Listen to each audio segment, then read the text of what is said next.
There's a running joke among people who followed this story for years that the crew at the heart of it leaves behind the longest trail of enemies in all of fiction. And honestly, they're not wrong.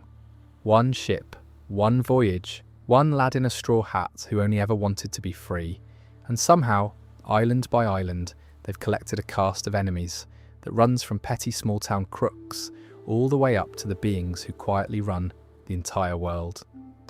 So that's what we're doing tonight. We're going to wander through the whole lot in order, starting from the very first island and working our way slowly up to the top of the world. No rankings, no big fights to build towards, just the villains themselves. Who they were, what they wanted, and why they turned out the way they did, which, more often than not, is the bit worth staying for.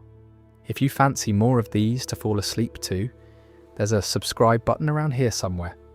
No pressure either way. Right then, let's start small. Every long story has to begin somewhere modest, and this one begins about as modest as it gets. Long before there were gods and world governments, and men who could flatten an island by getting out of bed, there was a floating rock in the East Blue, and a woman with an iron club who was quite sure she was the most beautiful thing on the sea. That's Alvida. She's the very first proper antagonist in the whole saga, and she's a bit of a nothing in terms of actual threat. A bully who ran a small crew through fear and spent most of her spare time asking her terrified cabin boy who the fairest of them all was. The answer was always her, obviously, because nobody fancied getting a club to the head for saying otherwise. What I appreciate about her now, looking back from the far end of the story, is how neatly she sets the tone. The first villain isn't some cosmic horror, it's petty vanity, a small person with a small amount of power, making life miserable for the people just beneath her.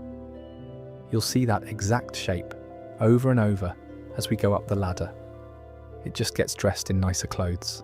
She does turn up again later, mind you, after eating a devil fruit that makes her skin so slippery nothing can touch her, which as a happy side effect apparently slimmed her right down and gave her the look she'd always insisted she had. I'll let you decide what the story's saying with that one. Right beside her in the memory is Axe Hand Morgan, and he's a different flavour of the same idea. Morgan's a Marine, technically one of the good guys by rank, which is the joke. He runs a little town called Shellstown like a personal kingdom, complete with a giant statue of himself that the locals were forced to haul into place. He's got an actual axe bolted where his hand used to be, an ego the size of the harbour, and a son who inherited none of the strength and all of the arrogance. Morgan matters less as a fighter and more as a first little hint that the uniform doesn't automatically mean the person inside it is decent. It's a thread the story tugs on gently here and then yanks hard about 200 episodes later. But now, the one everybody actually remembers from the early going. Buggy. Here's the thing about Buggy the Clown, and it took me an embarrassingly long time to appreciate it. He is written as a joke, and he is also, if you look at the details, genuinely frightening. He ate the chop fruit, which lets him split his body into floating pieces and reassemble at will, which means blades simply don't work on him. Swords pass straight through. For a world where most fights are decided by a sharp edge, that's a nasty little trick. He's also got a temper, a cannon, and absolutely no problem executing people who annoy him. The red nose does a lot of heavy lifting to make you forget that. The thing that turns him on his head completely comes later though, when you learn he was a cabin boy on the crew of the Pirate King himself. He sailed alongside a young Shanks back when they were both nobodies, which means this ridiculous clown was in the room with legends. He carries a grudge about Shanks to this day over, of all things, some lost treasure and a bit of childhood pettiness. And I love that. It's such a human reason to spend your whole life resenting someone. Sort of like holding on to an argument you had with your sibling when you were 9 and never quite letting it go. I won't get ahead of the story, but I'll say this much as a promise for later. Buggy does not stay a small-time act. Through a spectacular run of dumb luck and being in exactly the wrong place at exactly the right time, this man keeps failing upward in ways that would make a lottery winner weep. Keep him in the back of your mind, we'll be coming back to him. Since we're on the subject of hidden identities, let's talk about Captain Kuro, who is my favourite of the East Blue lot, precisely because his whole scheme is so patient and so grim. Kuro was a feared pirate captain, and he got tired of it. Not tired of the money or the power, just tired of being hunted. So he did something no other villain in this story has the patience for. He faked his own death, walked into a quiet seaside village, and spent 3 entire years posing as a mild-mannered butler named Clahadora, serving a sickly young heiress and waiting. 3 years. Think about the discipline of that. Buttoning up a waistcoat every morning, pushing your glasses up your nose, playing the polite servant, all so that one day you can inherit the family fortune and vanish into a peaceful retirement. His plan was to have his old crew stage a raid, murder the girl he'd been serving, and make it all look like a tragedy. Cole doesn't quite cover it. He fights with a pair of gloves fitted with long blades, moving at a speed his opponents can't track, and he's perfectly willing to cut down his own men if they slow the timetable. Kuro's whole thing is that he thinks he's the smartest person in any room, and the story rather enjoys puncturing that. But as a piece of villainy, the sheer commitment to the bit is something I still find impressive. His crew are worth a giggle too, chiefly his second-in-command, a hypnotist with a chakram and a pair of dark glasses, who can put people to sleep by swinging a weight and telling them to drift off. Himself very much included, he keeps accidentally hypnotizing his own men, and on more than one occasion knocks himself out cold in the middle of a fight, which is the sort of small silly detail that makes these early enemies so fond in the memory. He's not remotely as cold as his captain, and the story treats him gently in the end, which feels right. He was only ever a follower who fell in with the wrong crowd, and there's a lot of that going around in these waters. Now let's talk a little about Don Krieg, because after all that quiet scheming we could do with a loud idiot, and Krieg obliges. He calls himself the strongest man in the East Blue, and turns up wrapped head to toe in gold-plated armour, absolutely stuffed with hidden weapons. Guns in the cape, spikes on the shoulders, a bomb full of poison gas up his sleeve. His entire philosophy is that a dirty trick beats a fair fight every time, and to be fair to him, that's not the worst pirate logic in the world. Honour doesn't refloat your ship. The bit I find quietly funny about Krieg is how he arrives. He storms into a floating restaurant half dead and starving, and the reason he's in that state is that he'd sailed into the Grand Line, all cocky, run straight into a single swordsman, and had his enormous fleet reduced to one battered wreck in a matter of days. So the self-proclaimed strongest man is really just a bloke who got a small taste of the real world and came scurrying back. The story uses him to draw a line on a map. Everything up to now has been the shallow end. The deep water is where people like that swordsman live, and we're about to sail into it. There's a quiet human note buried in Krieg's crew too, worth a mention, because the story plants these gently. His most devoted man is a fellow who, starving and half dead, was once shown a simple, unearned act of kindness by one of our crew, given a hot meal when he'd expected a boot in the ribs. And that single bowl of food genuinely breaks something open in him.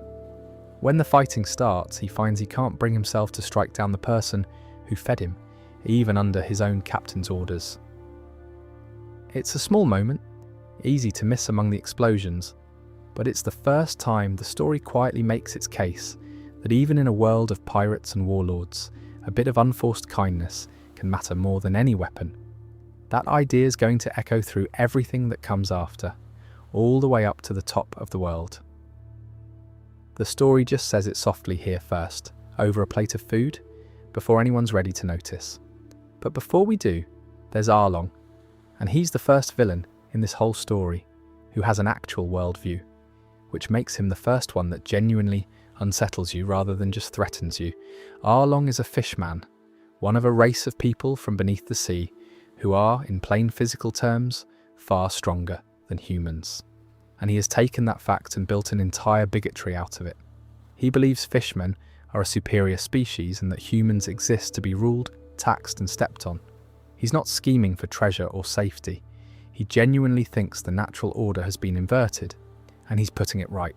He rolls into a peaceful island, sets himself up as a warlord, and squeezes the villages dry.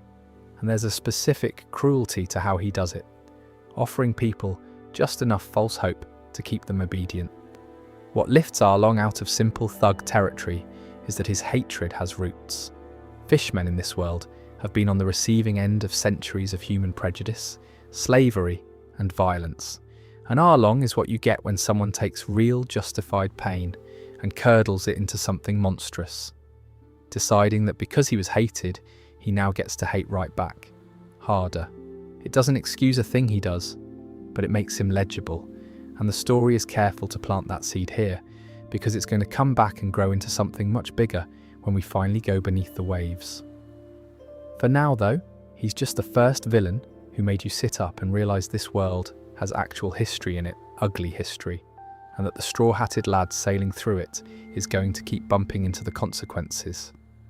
And that's the East Blue, a vain bully, a tyrant with an axe, a clown with a grudge, a butler with a knife, a blowhard in gold, and a warlord with a chip on his shoulder the size of an ocean. Small stories, all of them, but the sea gets a great deal bigger from here, and so do the people causing trouble on it. Let's carry on into the desert. Now let's talk a little about the first villain in this story who was properly playing chess, while everyone else was still playing checkers. Before we get to the man himself, we should talk about the machine he built, because it's a lovely bit of design. It's called Baroque Works, and it's a secret criminal organisation where nobody knows who anyone really is. Every agent goes by a code name instead of a name. The men are all Mr. this and that, each one paired with a female partner with a code name to match, and the whole thing is arranged in a strict pecking order so that the higher your number, the weaker you are.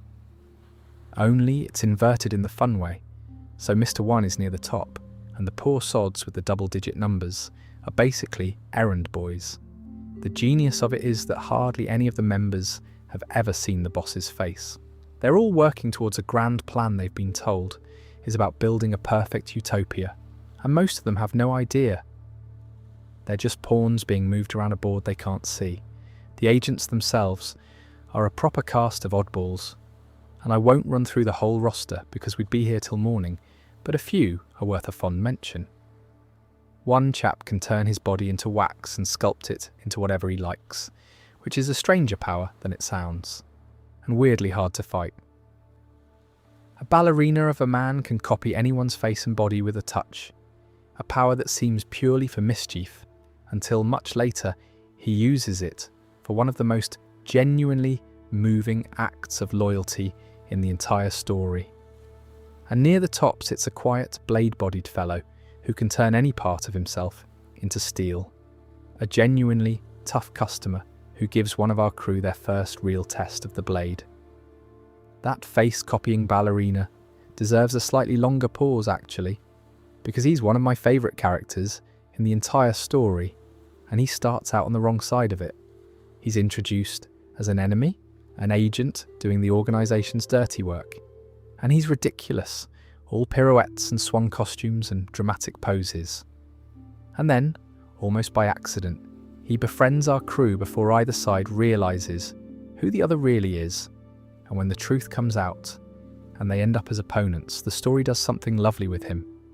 He can't quite bring himself to be the villain the job requires. What starts as a comic enemy slowly becomes one of the most fiercely loyal friends anyone in this story ever makes, and much later, far from these deserts, he throws himself in front of an entire prison's worth of danger to buy his friends a few precious seconds, weeping and grinning the whole way.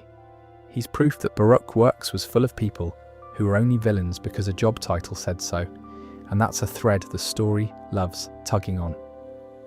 Good crew, all told, and not all of them as wicked as their code numbers suggest. But they're the scenery. The man in the middle of the web is the point, Crocodile.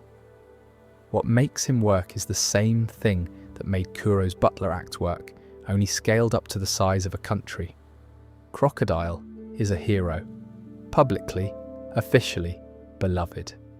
He's one of the 7 warlords, a group of powerful pirates the world government keeps on a leash by making them semi-legal, and he set himself up in the kingdom of Alabasta as its great protector. The people adore him.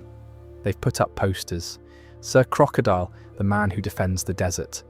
And the entire time, behind that grinning public face, he is deliberately, patiently strangling the kingdom to death so that he can take it for himself. The scheme is a slow poison, and I mean that almost literally.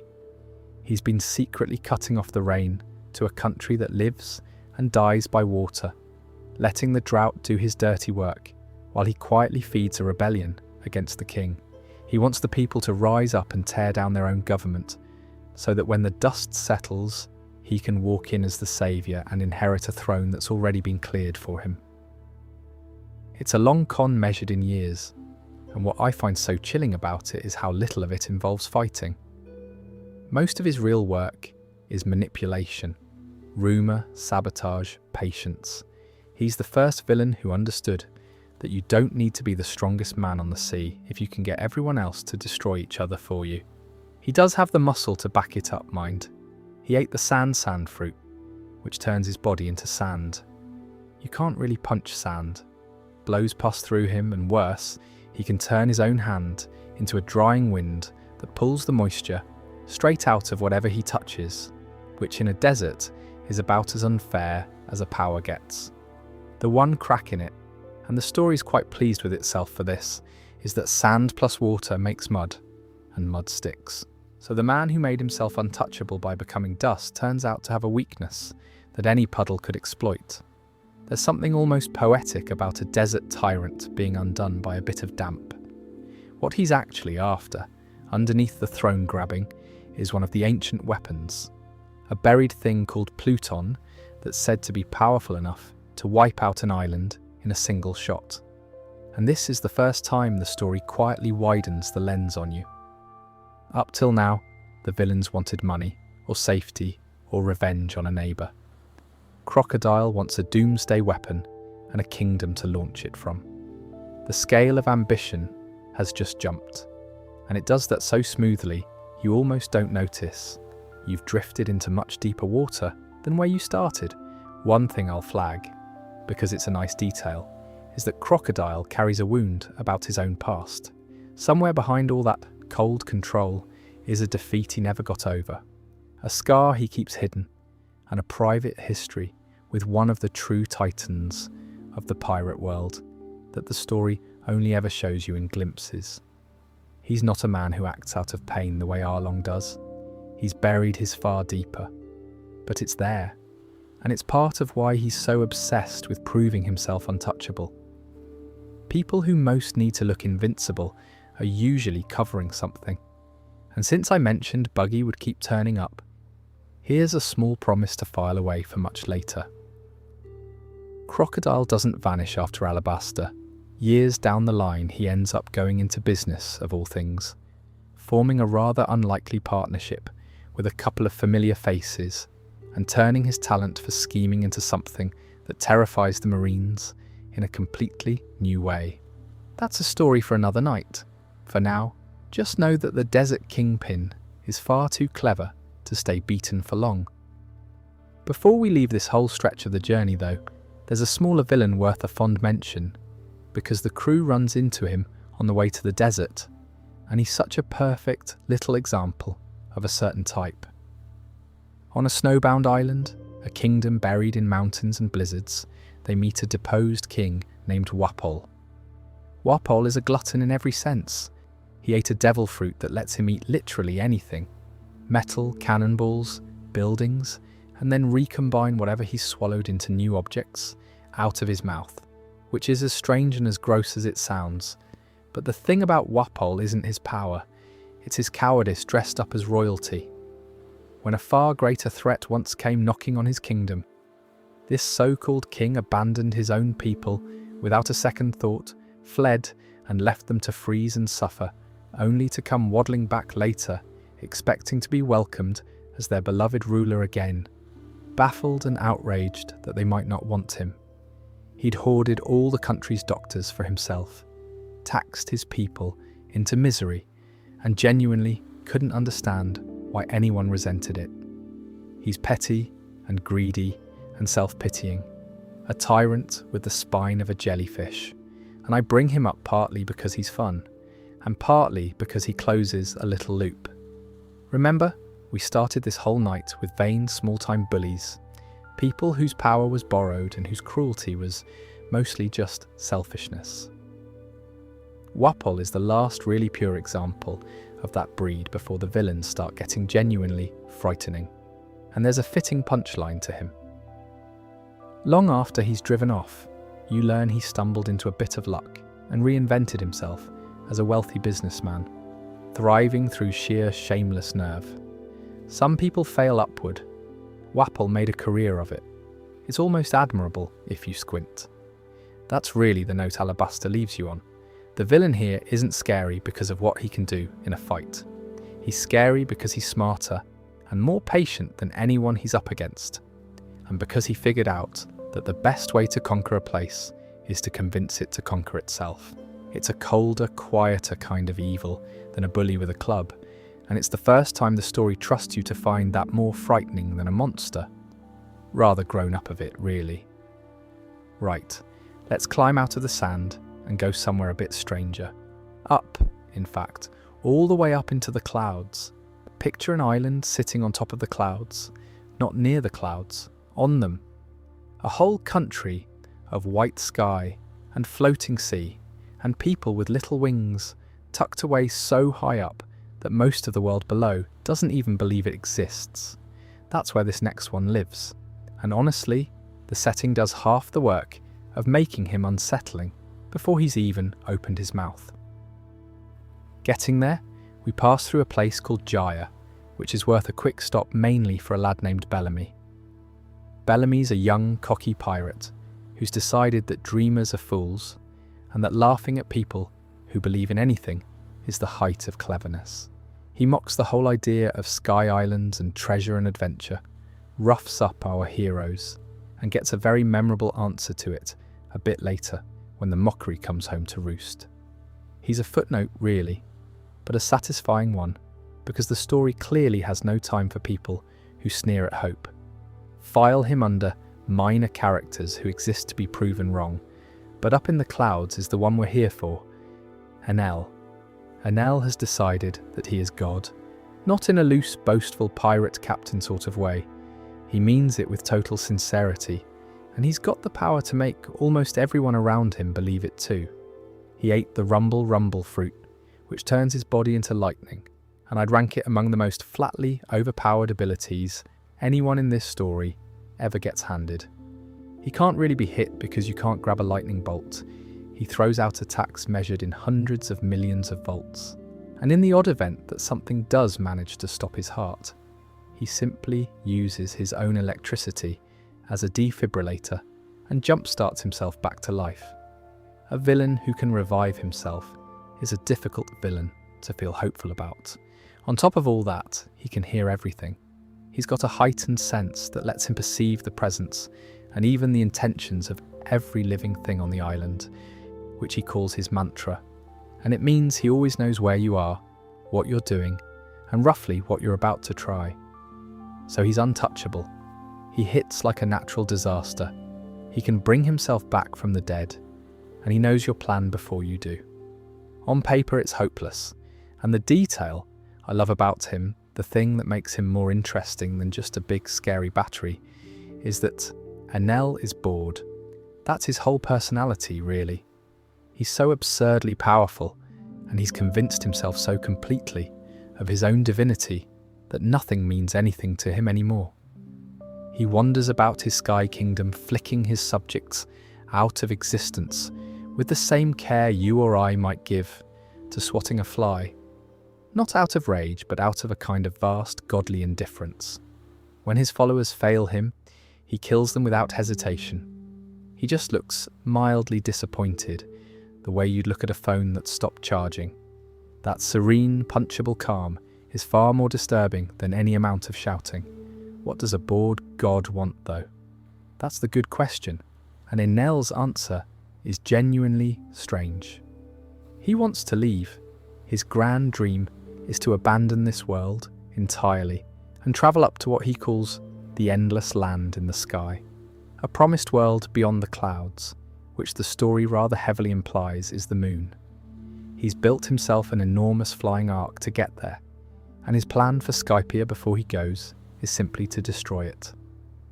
Wipe the island and everyone on it off the map with a single colossal blast, purely to clear the stage before his exit. Not conquest, not even cruelty exactly, just tidying up before he moves house. There's something almost childlike about it, a god throwing away a toy he's finished playing with. He doesn't do his dirty work entirely alone, mind.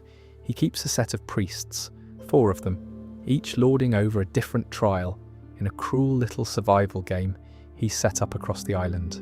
To even reach him, you have to pass through their domains, and each priest has their own gimmick. One who bends the ground to shift where your attacks land, one who hides in the clouds, that sort of thing. It's essentially a boss gauntlet, and it tells you a lot about Enel, that he's turned the approach to his throne into a lethal amusement, a set of ordeals for his own entertainment. His followers, for their part, worship him with the glazed devotion of people who've decided it's safer to call the lightning god a real god than to question him. And really, who could blame them?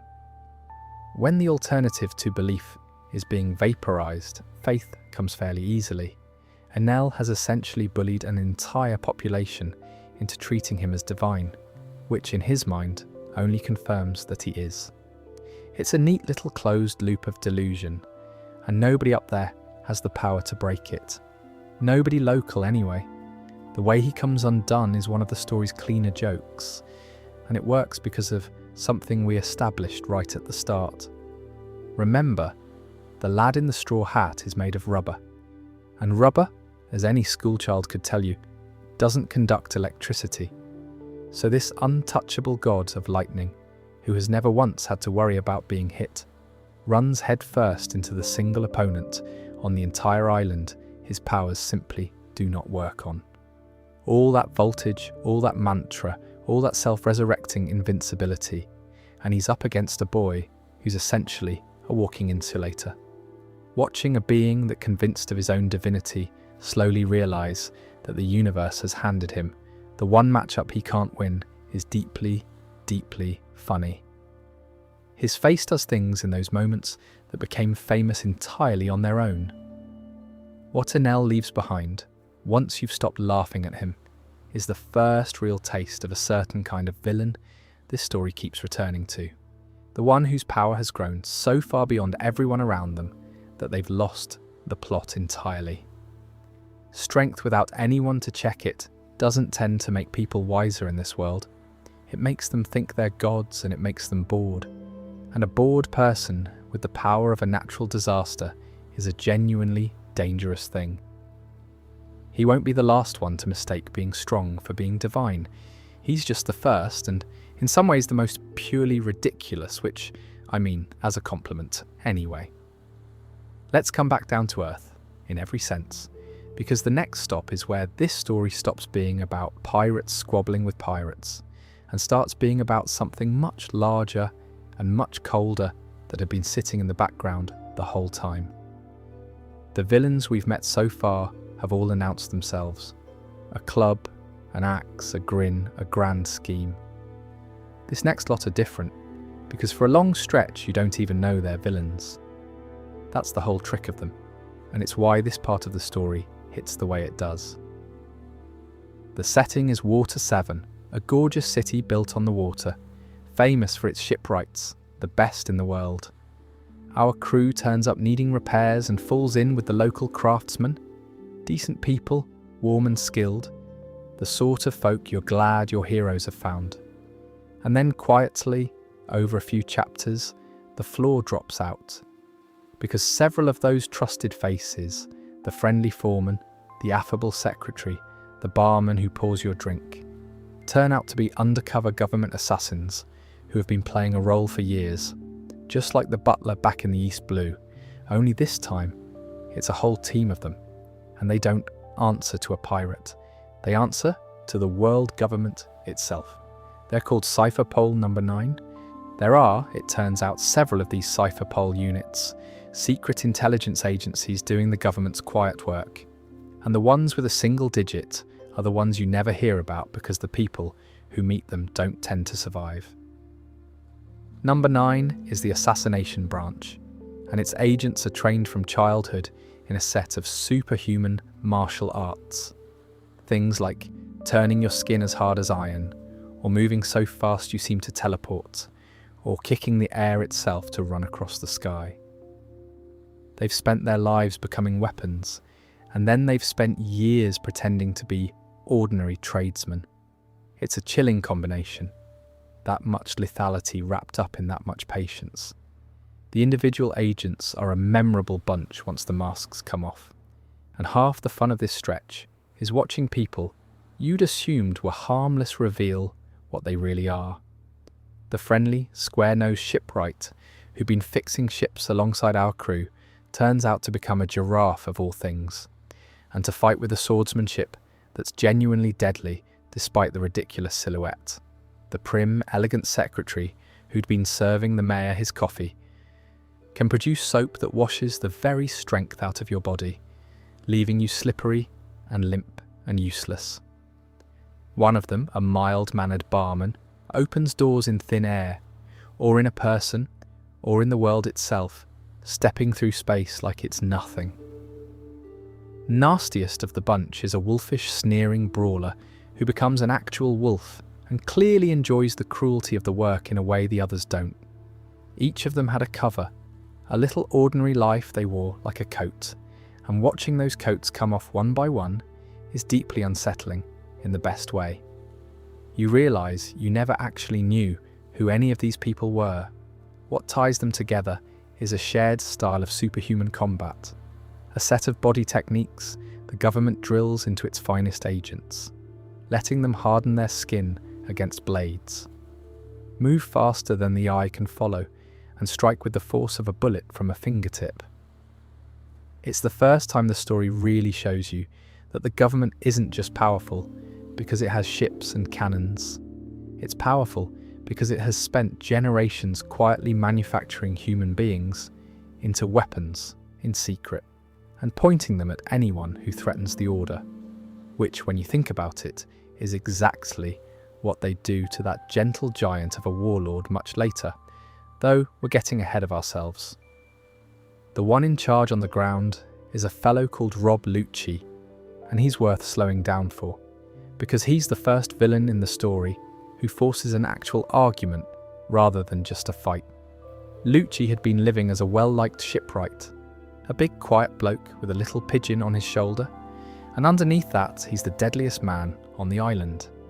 He ate a devil fruit that lets him turn into a leopard, or a sort of towering half-man, half-beast in between, and he's frankly terrifying in it. But the body isn't what makes him linger in the memory, it's what he believes. Lucci practices what he calls dark justice, and the short version is this. He thinks the peace of the world is worth any price, and that includes killing whoever needs killing, guilty or innocent, if their death keeps the larger machine running smoothly. He's not sadistic about it. He doesn't enjoy cruelty the way some do. He's simply decided with total conviction that some people are acceptable losses, and he sleeps perfectly well having decided it. That's a genuinely uncomfortable villain, because he's not wrong in the way a cartoon is wrong. He's the logical endpoint of a certain cold way of thinking about order. The idea that the world is a system and individual lives are just numbers in it. When he squares off against our lot, the fight isn't really fists against fists. It's one philosophy against another. One side says a life has to justify its existence by being useful, and obedient. The other says a person has the right to simply want to be alive, and the story lets that clash carry the whole climax, which is why people still talk about it 2 decades on. Above Lucci, at least on the org chart, is a man called Spandam, and he's the exact opposite sort of villain, which I think is deliberate. Where Lucci earned every scrap of his power through brutal training, Spandam inherited his position and has no real strength of his own at all. He's a coward, a schemer, a small man who got handed a big office, and he wields the authority of the world government like a child waving a loaded weapon, mostly because it makes him feel important. He's got a comically silly sword that can turn into an elephant, which never stops being funny given how seriously he takes himself. And yet he's dangerous precisely because of what he represents. The rot isn't just in the true believers, like Lucci, it's in the petty, ambitious nobodies the system keeps promoting. People who'd sign off on a massacre if it got them a pat on the head from someone higher up. What they're all after, in the end, is a woman. One of our own crew, as it happens, a scholar. The government has been hunting since she was a child because she can read a forbidden ancient language, the one carved onto stones that hold the true history of the world. The government has spent centuries making sure that history stays buried, and they'll burn anyone who might dig it up. That's the moment the whole story quietly changes gear. Up till now, the enemy has always been a person, someone you could sail up to and punch. Here, for the first time, the enemy is an institution. A worldwide government that has decided a single woman knowing too much is worth calling down its most terrifying military response to a race. And that response has a name that starts getting whispered around here, the Boaster Call, which is essentially the government's delete button. A handful of warships and vice admirals sent to wipe an island so thoroughly that nothing and no one is left. The fact that the powers that be would rather annihilate an entire judicial island than let one scholar walk free tells you everything about who's really running things. The pirates, for all their flaws, have never done anything on that scale. It turns out the people with the flags and the uniforms and the word justice stamped on their backs are capable of a colder cruelty than any crook we've met. That's the thing this stretch of the story leaves sitting in your chest. It quietly reveals that the real villain of this world was never going to be a clown, or a sandman, or a bloke in gold armour. It was always going to be the enormous, faceless machine that decided a long time ago what people are allowed to know, and how many of them it's willing to kill to keep it that way. Lucci is its blade, Spandam is its grasping little middle manager. But behind both of them is something much bigger, and we've only just caught our first proper glimpse of it. We'll see a great deal more before the night's out. For now, though, let's step away from all that cold institutional dread and go somewhere haunted instead. It's lighter, I promise, mostly. There's a stretch of sea in this world where the fog never lifts and ships go missing, and drifting through the middle of it is a haunted island that turns out not to be an island at all. It's a ship, an enormous, rotting, Gothic galleon, the size of a small country, all crooked spires and iron gates, and a forest growing on its deck, crewed by the dead.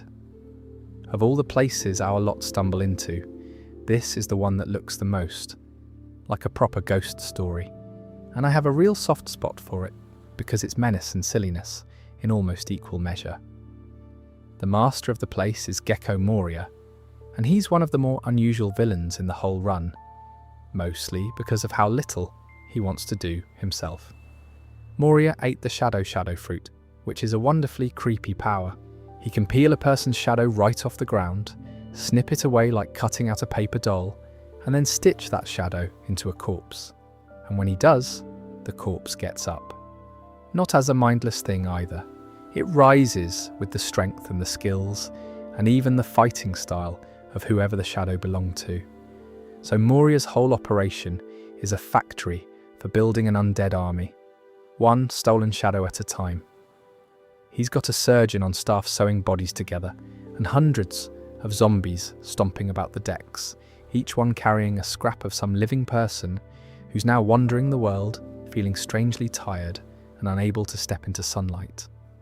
What makes him more than just a spooky gimmick, though, and the reason I find him quietly sad rather than just gross, is this. Moria is lazy on purpose. He's enormous and powerful in his own right, but he refuses to fight his own battles if he can possibly help it, and there's a wound underneath that. Years ago, out in the far harsher waters of the New World, Moria had a crew of his own, people he loved, and he lost every single one of them to a monster we'll meet properly much later. It broke something in him. He came away from that convinced that relying on his own strength or on other living people only ever ends in heartbreak. So he built a solution. An army that can't die because it's already dead. Soldiers he can't lose because he never has to love them. It's a coward's philosophy, but it's a coward's philosophy built out of grief. And that's a more human thing than it first appears. His grand ambition, the thing he's actually working towards on that ghost ship, is to steal a shadow strong enough to lead the whole army, and he sets his sights on our straw-hatted lad for exactly that. The plan being that if he can just get a powerful enough shadow at the head of his undead legion, he can conquer the world without ever throwing a punch himself. Sit back, let the dead do the marching. You can see the logic in a bleak sort of way. He's a man who decided the answer to loss was to stop having anything that could be lost. The centerpiece of his collection is a genuinely awesome thing, in the old sense of the word. Deep in the ship, Moria has the corpse of an ancient demon of a creature, an enormous continent-pulling giant from legend, a body so massive it makes ordinary giants look like children. It had lain dead and frozen for centuries, and Moria's whole grand plan hinges on stuffing a powerful enough shadow into that colossus and waking it up as the general of his undead army. When it does rise, it's the single biggest threat the crew has faced up to that point, a mountain of muscle animated by a stolen shadow. And there's something almost mythic about it, this prehistoric monster given a borrowed soul and a borrowed personality, lumbering about a haunted ship. It's Moria's philosophy taken to its logical extreme, really. Why build strength of your own when you can just dig up something enormous that's already dead and borrow its body? There's a laziness even to his ambition, and I find that oddly consistent of him. The supporting cast around him are a proper haunted house ensemble, and they're good fun. There's a young woman called Perona who styles herself a ghost princess, and her power is one of the strangest little things in the story. She creates ghosts, and when one of them drifts through you, it doesn't hurt you, it depresses you, it fills you with crushing negativity, sends you crumpling to the floor, moaning about what a worthless waste of space you are. It's the most passive-aggressive superpower imaginable, and watching hardened fighters get reduced to sobbing wrecks by a floating ghost tutting at them is exactly as funny as it sounds. She's not really evil so much as spoiled and dramatic, and she drifts off to a much gentler role later on. Then there's Absalom, who can turn himself invisible, and has decided, for reasons best known to himself, that he's going to kidnap one of our crew to be his bride, which is as creepy as it is pathetic. And there's the surgeon I mentioned, a once respected doctor named Hogback, who threw away a brilliant career to come and stitch corpses for Moria, largely out of an obsession with a dead woman he's reanimated and refuses to let rest. He's the saddest of the lot, honestly. A clever man who let grief and vanity rot him into a servant of the grave. There's a theme quietly running through this whole island, if you look for it. Nearly everyone here is running from a loss they couldn't handle, and they've all chosen the dead over the living because the dead can't leave you.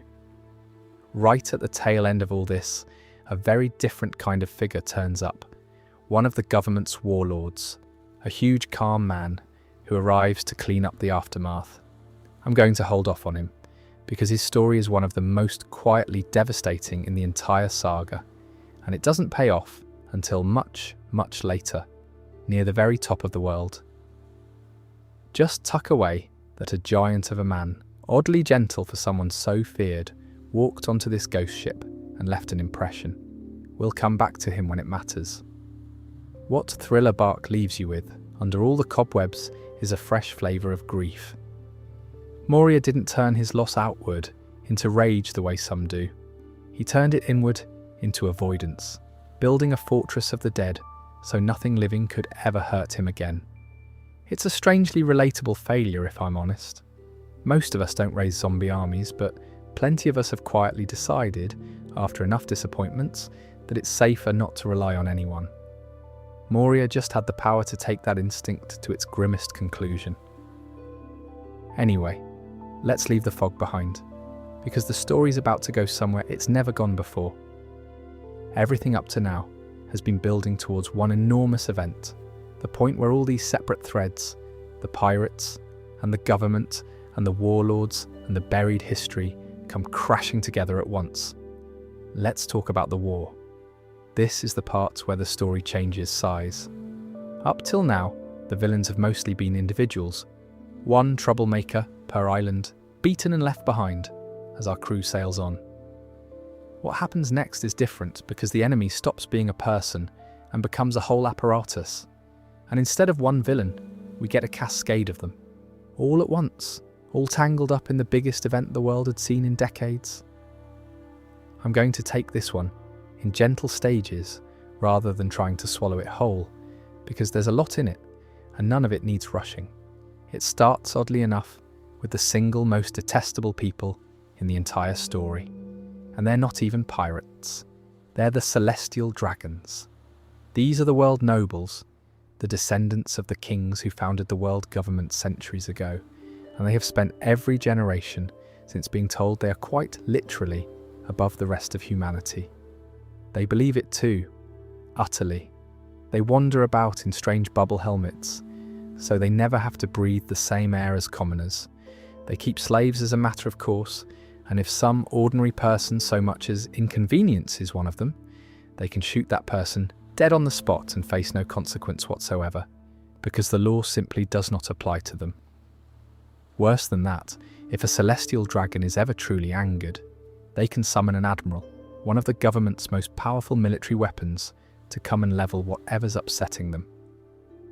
They are, in short, the rotten golden heart of everything wrong with this world, and the story does not ask you to find them complicated. It just asks you to loathe them, and you happily oblige. What I find clever about them is that they're barely a threat physically. Most of them are soft, spoiled, cowardly things who've never had to lift a finger. Their menace is entirely borrowed. It comes from the machine standing behind them, ready to burn a city because a pampered noble stubbed his toe. They are privilege in its purest, ugliest form, and meeting them is the moment a lot of people watching finally understand what our heroes are actually sailing against. Not a rival crew, a world order. The place we meet them, a lawless archipelago of giant trees and coated ships, is also where the crew first runs into the government's real muscle. Cyborg super soldiers built for war, and one of those light fast admirals I mentioned. And it's where a very quiet, very sad thing happens.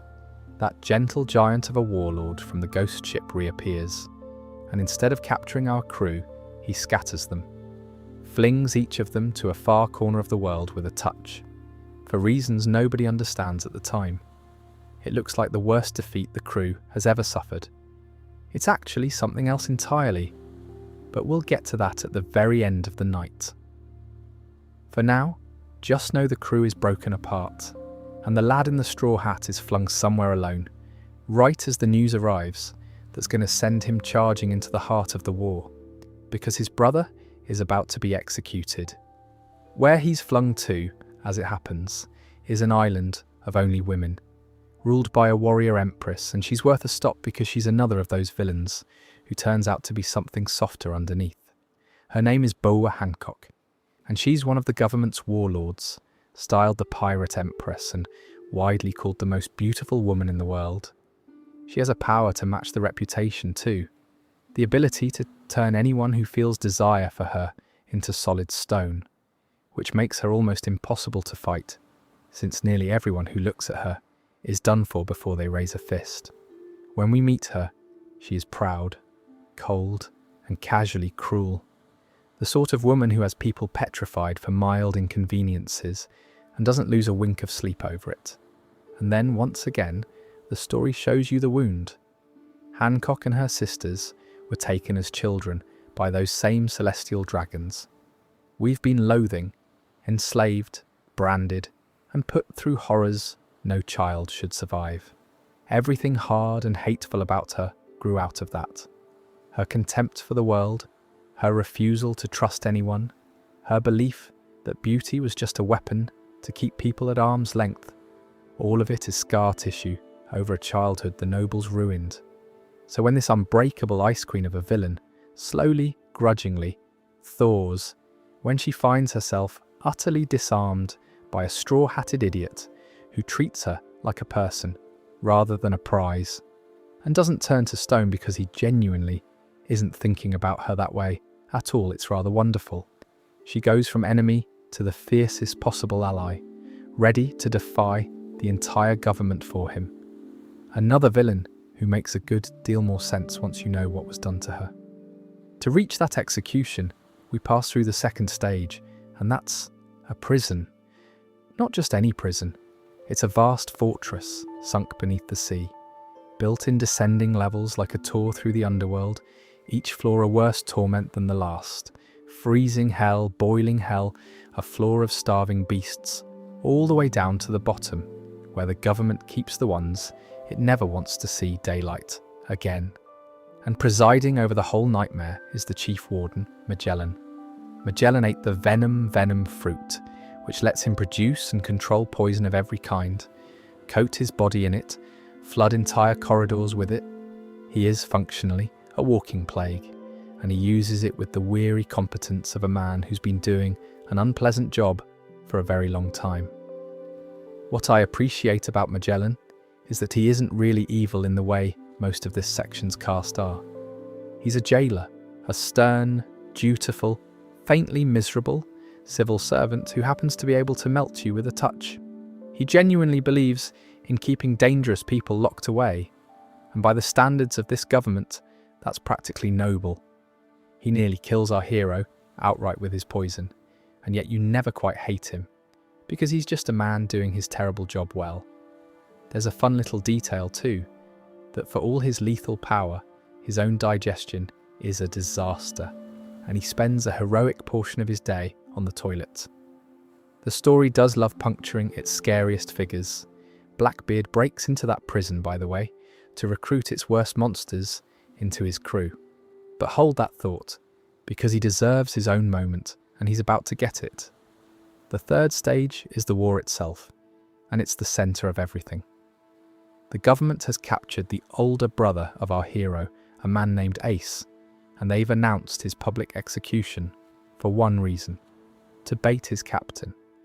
Because Ace serves under one of the 4 emperors who rule the seas, the mighty Whitebeard, and the government wants to draw that emperor into an open battle and destroy him to prove, in front of the whole world, that they hold ultimate power. So they gather everything, every admiral, the entire top brass of the Marines, walls of warships, all pointed at one man coming to save his son. On the government side, the commander of it all is the fleet admiral, Sengoku, a shrewd old strategist who can turn into a great golden Buddha, which is exactly as odd as it sounds. And beneath him stand the 3 admirals, the government's ultimate weapons, one who becomes light, one who becomes ice, and the one who matters most here, the one who becomes magma. It's worth saying that the 3 of them don't even agree with each other. The light one is a lazy, amoral sort who does the job without believing much of anything, and the ice one carries a quieter, more merciful streak that eventually puts him at odds with the whole institution. The government's absolute power, it turns out, is held together by men who can't agree on what justice even means, which is either reassuring or terrifying depending on your mood. His name is Akainu, and he's the villain this whole enormous event finally narrows down to. Akainu believes in something he calls absolute justice, and it's a colder, harder cousin of the dark justice we met back in the shipwright town. To Akainu, the world is only safe if evil is scoured out completely, root and branch, with no mercy and no exceptions. A pirate is a stain to be burned away, and so is anyone who ever helped a pirate, and so, if it comes to it, is a fleeing civilian who might one day grow up to cause trouble. He is the machine's absolute justice made flesh, and the horror of him is that he's absolutely sincere. He's not corrupt, he's not lining his pockets, he genuinely thinks he's the hero, and by his own airtight logic, he is. That's so much worse than a simple villain. And in the middle of that war, Akainu does the thing the whole event had been drifting towards. He kills Ace. It happens with a fist of magma in front of his younger brother, for nothing more than being a pirate's son and a pirate himself. It isn't a triumphant villain moment. It's quiet and final and horribly matter-of-fact, and it lands the way it does because Akainu doesn't gloat. To him, it was simply correct. Justice done. The story rarely lets a villain win so cleanly, and the fact that it does here is a good part of why this whole event settles over everything that follows like a long shadow. Which brings us, finally, to the man quietly pulling threads through the whole affair. Marshall D. Teach, better known as Blackbeard. Blackbeard is my pick for the most patient villain in the entire story, and patience, as we've already seen with the Desert Kingpin, is a genuinely frightening trait in this world.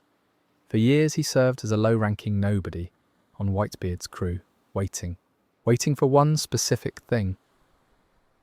There's a devil fruit he'd been after his whole life, the dark, dark fruit, which turns the user's body into a kind of endless darkness that swallows everything, and crucially, that can cancel out other people's powers by dragging them into the void. It's the ultimate counter, a nullifier, and Blackbeard wanted it more than anything. So when a crewmate finally found it, Blackbeard murdered his own friend and took it, and then he vanished to put the rest of his plan in motion. That plan ran straight through the war we just talked about. It was Blackbeard who captured Ace and handed him to the government in the first place, cashing that in to become a warlord and get himself a seat at the table. It was Blackbeard who broke into that undersea prison to pack his crew with monsters. And it was Blackbeard who showed up at the very end of the war, once the great white beard had been worn down and was dying on his feet, to finish him off and do something the world had thought impossible. He stole the dead man's power. Whitebeard had wielded the tremor fruit, the ability to crack the very air and shake the world like glass, and through a trick nobody understands. To this day, Blackbeard managed to take that power for himself. He walked out of that war as the only person alive carrying 2 devil fruits, which by every rule the story had established should kill a person outright. That's what makes him such a looming presence. Every other villain we've met wanted a thing and grabbed for it. Blackbeard wanted everything, and he understood that the way to get it wasn't strength, it was timing. Show up at the exact right moment, when the giants have exhausted each other, and take what's left lying on the ground. He spends this whole era being 3 steps ahead of everyone, while looking like a scruffy afterthought, and by the end, he's an emperor of the sea in his own right. We are absolutely not done with him. He's one of the last dominoes standing at the finish line. So that's the war. The spoiled nobles at the top, the dutiful jailer, the true believing admiral who thinks genocide is tidiness, and the patient opportunist stealing power from the ashes. No single villain to point at, just the whole rotten structure of the world, flexing at once and showing you exactly what it's capable of. It's a heavy stretch, this one, and the world honestly never feels quite the same afterwards. Everyone comes out of it changed, our heroes most of all. Let's ease off a bit now though and go somewhere the story planted a seed a very long time ago, right back with that fish man and his inherited hatred. It's time to finally go beneath the waves. Remember, right back near the start, that fish man warlord with the chip on his shoulder, the size of an ocean. Well, the story made a quiet promise there, that his kind of hatred had roots and history behind it, and that we'd go down and see where it came from. This is where it pays that off, deep beneath the sea, in a beautiful glowing city built at the bottom of the world. And the villain waiting down there is a peculiar one, because he has all of the fishman's hatred and none of his excuse, and that turns out to be the whole point of him. His name is Hody Jones, and on paper he's cut from the same cloth as our old friend from Arlong Park. A powerful fishman, contemptuous of humans, convinced his people are being trodden on, and determined to hit back. But there's a hollow at the centre of Hody that the story is very deliberate about showing you. When you go looking for the moment that made him this way, the wound that turned him cruel, you find nothing. There isn't one. Hody was never enslaved. He was never brutalised by humans. He never actually suffered any of the things that historically happened to his people. He simply grew up soaking in stories of that suffering, secondhand, and decided to hate on their behalf. He inherited the grudge the way you might inherit a piece of furniture, without ever having earned it or lived it. I find that genuinely chilling, more so than a lot of flashier villains, because it's so recognisable. Hody is what happens when hatred becomes a tradition, passed down and nursed and treasured, until people are furious about wrongs that were done to strangers generations before they were born. His rage has no bottom to it, because it has no source. You can't reason with it or heal it, because there's no original injury to address. It's just hate for its own sake, wearing the borrowed clothes of a real historical pain. The story is making a fairly pointed argument here, that the fishman from the East Blue, for all his monstrousness, at least came by his bitterness honestly, and that this new fellow, with his manufactured fury, is somehow emptier and sadder for having no reason at all. And the story is careful to show you the real history he's cheapening, which makes his hollowness sting all the more, because there genuinely was terrible suffering.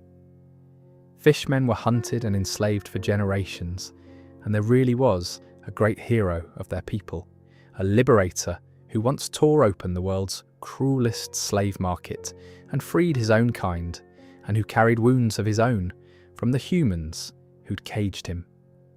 That man had every reason on earth to hate, and the tragedy of him is that he chose at enormous personal cost not to pass that hatred on to the next generation, hoping to break the cycle rather than feed it. Hody is what grows in the gap that leaves. He takes the memory of that real pain and that real sacrifice and twists it into a justification for exactly the kind of hatred the hero died trying to end. He's not honouring the wound, he's exploiting it. And that, more than any of his strength, is what makes him such a small and sorry figure underneath the muscle. The way Hody makes himself strong tells you everything too.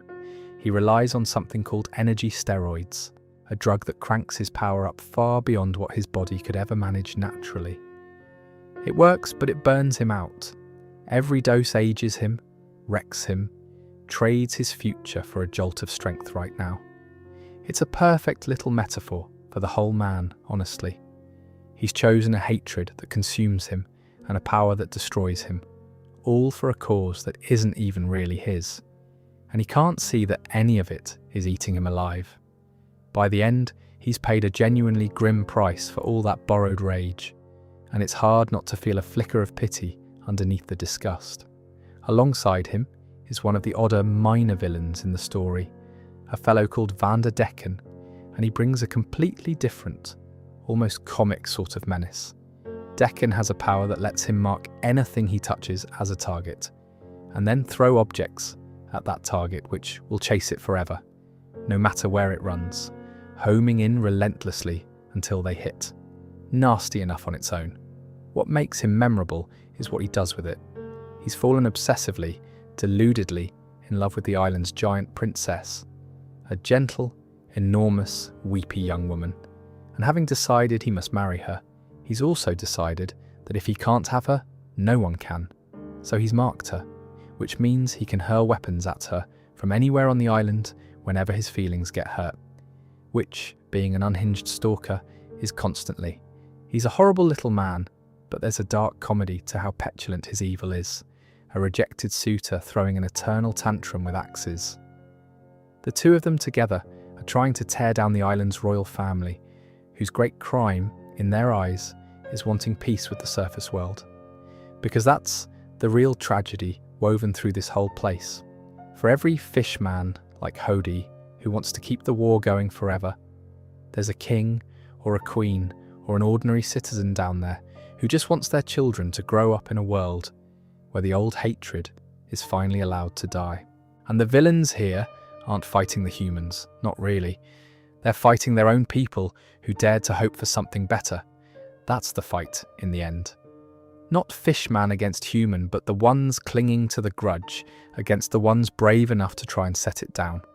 What the whole Undersea chapter leaves you with is that idea we keep circling back to on this journey, that pain has to go somewhere, and the direction it takes defines a person. The fishman, from the East Blue, turned his outward into cruelty. The shadow thief on the ghost ship turned his inward into avoidance. And Hody, saddest of all, didn't even have any real pain to turn anywhere, so he borrowed some and let it rot him from the inside for nothing. 3 different men, 3 different ways of failing to carry a wound. The story keeps quietly asking the same question. When the world hurts you, or hurts people who look like you, what do you decide to become? It's a good question to drift off on. Right, let's come back up to the surface, and to sunshine, and to a villain who dresses everything in bright colours and a big grinning smile, which, as you might guess, only makes what's underneath more unpleasant. This next stretch of the story is one of my favourites for villains, because it stacks 3 very different sorts on top of each other, and the further in you go, the further down the rabbit hole gets. It starts with a showman, passes through a traitor, and ends with one of the best villains the whole story ever produced. Let's take them in order. The showman first sees a clown. Ihiza is a mad scientist, and I mean properly mad. The gleeful, cackling kind, who's never happier than when something's exploding and he's on camera.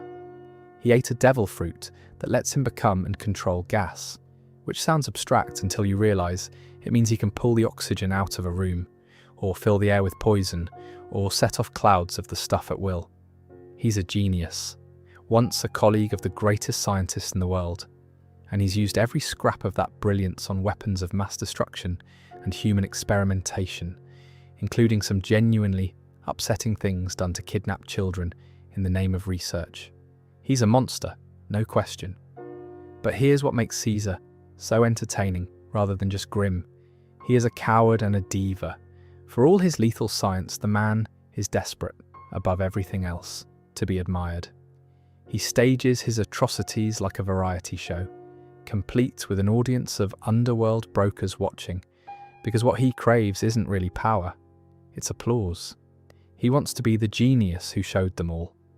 And the moment things go against him, all that theatrical confidence evaporates, and he's a snivelling, bargaining wreck.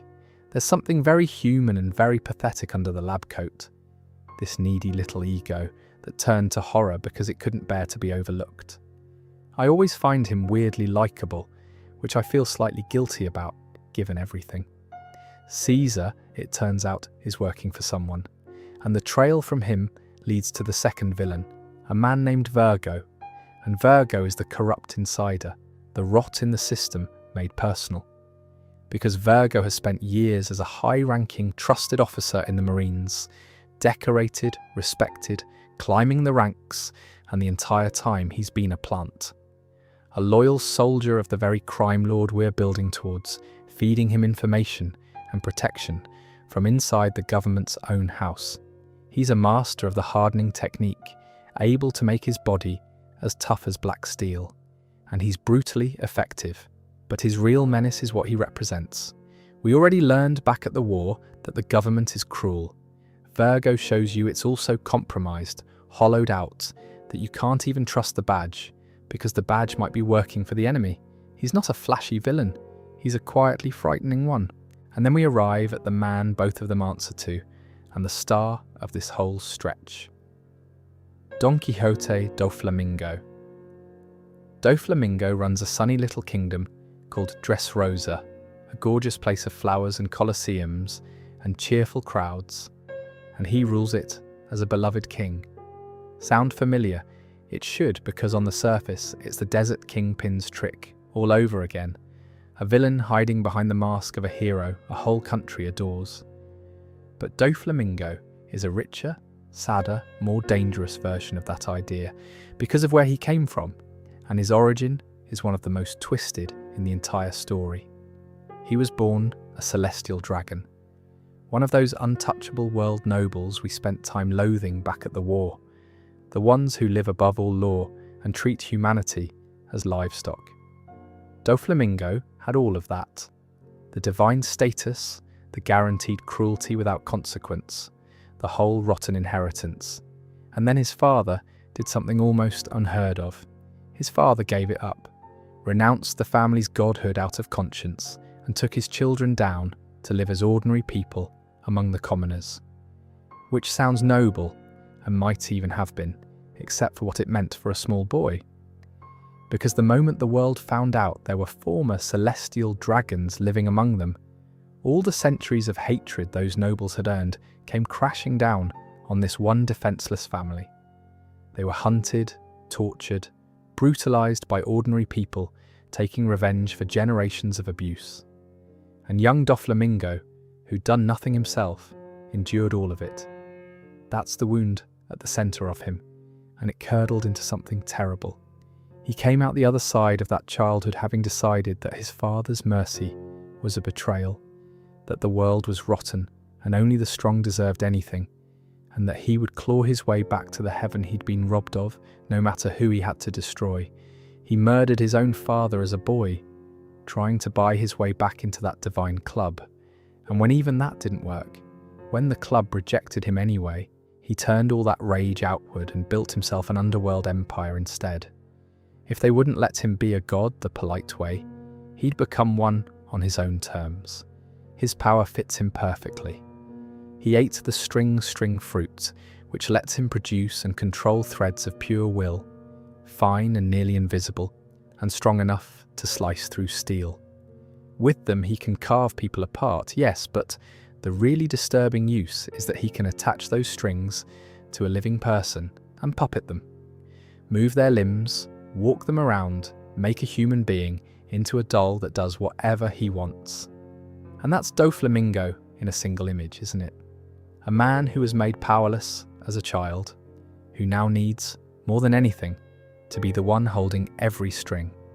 He turned a whole kingdom into his puppet show, its happy citizens dancing on threads they couldn't see, its true history rewritten so no one even remembered the good royal family he'd overthrown. He managed that last part with the help of one of the eeriest powers in his court. His crew, the Don Quixote family, are a proper collection, and I won't run through all of them. But they include a huge man made of stone with an absurdly tiny voice, a preening duelist, a sticky slug of a man who mentored Doflamingo as a boy, and most unsettling of all, a little girl with the power to turn people into toys. When she does, everyone who ever knew that person instantly forgets they existed, just erases them from every memory in the world. Doflamingo used that to make an entire population of slaves that nobody was even sad about, because nobody remembered they'd ever been people. Husbands forgotten by wives, children forgotten by parents, a whole hidden underclass of the disappeared propping up the sunny kingdom above. That's about as dark as this story's villainy gets, and it's dressed in the brightest colours imaginable, which is exactly what makes it land. The rest of his officers are a study in loyalty, which is the strangest thing about Doflamingo when you sit with it. The sticky, oily old man who raised him is utterly devoted, So is a swordsman obsessed with beauty and drama, and the enormous stone-controlling giant who can merge into the very ground and rebuild the landscape around you and hurl a whole city block at your head, all in that absurd, squeaky little voice. These are frightening, capable people, and they would die for Doflamingo without hesitation, because he gave them a family when the world gave them nothing. That's the dark magnetism of the man. He gathered up the discarded and the broken and made them belong to something, and in return, they belong to him completely. It's a genuine bond, twisted to a monstrous purpose, and it makes his crew feel less like henchmen and more like a cult of the abandoned. There's one member of that crew who closes a loop from much earlier tonight, and it's a sad little bookend. Remember that cocky young pirate from the Sky Island detour, the one who sneered at dreamers and got humbled for it? Well, he turns up again here, older and quieter, having thrown in his lot with Doflamingo out of sheer admiration, and he learns the hard way what that admiration is worth, because the moment he's no longer useful, the master he worshipped discards him without a flicker of feeling. The dreamer mocker who wanted so badly to belong to something powerful finds out that the powerful thing never cared about him at all. It's a small tragedy tucked into the corner of a bigger one, and it's the kind of detail that makes this world feel like it remembers its own history even when you've forgotten it. On top of running the kingdom, Doflamingo was one of the underworld's great brokers, a middleman known by a code name who controlled the trade in the most dangerous goods in the world, including a supply of artificial devil fruits that certain very powerful people depended on. Which means pulling him down didn't just free one country, it yanked a thread that the whole criminal economy of the world was hanging from, and a fair few monsters higher up the food chain were very unhappy to feel that tug. But that's a knot for later sections to untangle. What I keep coming back to with Doflamingo is that he's the story's darkest argument about what that celestial dragon rot actually does to people. We hated the nobles at the war for being pampered and cruel. Doflamingo shows you the flip side, what happens to one of them when the protection is stripped away, and the world's hatred lands all at once on a child who didn't ask for any of it. It doesn't make him sympathetic exactly. He's far too monstrous by the end for that. But it makes him understandable, and a villain you understand is always more haunting than one you don't. He's a puppet master who was once a boy with no control over anything at all, and he spent his whole life making very sure he'd never feel that way again. He goes down laughing, more or less still convinced he was owed a throne in heaven, and the smile never really drops. That's the thing about him. All that pain, all that rage tucked behind a permanent grin and a pair of pink feathers. Bright colours over something rotten, right to the end. Let's move on to somewhere sweeter, literally sweeter as it happens. An island made of food, ruled by a family the size of a small nation, and a matriarch whose story starts with something as small and sad as a hungry child. Imagine a country made entirely of food, islands of sponge cake and rivers of juice, forests of lollipops, houses with gingerbread walls, and the whole thing bathed in a permanent, sugary glow.